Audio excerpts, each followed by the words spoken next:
I was too busy raising my kids to realize what was happening.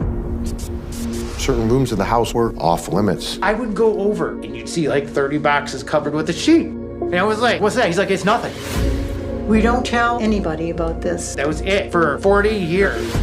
I had to escape. I remember seeing a therapist and I finally let it out. My husband has comics. My father got the first solo issue of Superman from 1939. It was locked away for decades. We found out that was the second nicest copy of that book on the planet.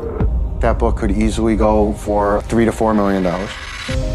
My father had Asperger's, but not knowing it caused a lot of friction. It seems like ultimate fixation and hoarding.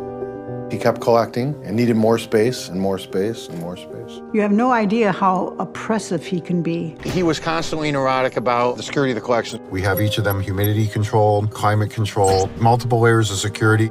He would have thought that was cool. I'm sure his father loved him, but I don't know if Darren truly felt it. Nothing Darren did was ever good enough. He made life livable, but not worth living. I divorced. I said, I don't want any part of them. If I wasn't around, there would be a big dumpster outside and she would just throw them in. You want to give me $3.5 million for that comic? Bye-bye. There is a little bit of a responsibility to make sure some of this stuff is preserved. This stuff survived world wars, depressions, cultural differences, racial realizations, women's rights. Everything is reflected in these stories. I want to work with people that want to be involved in sharing it. We're gonna put so many of these books in the right hands that people are gonna lose their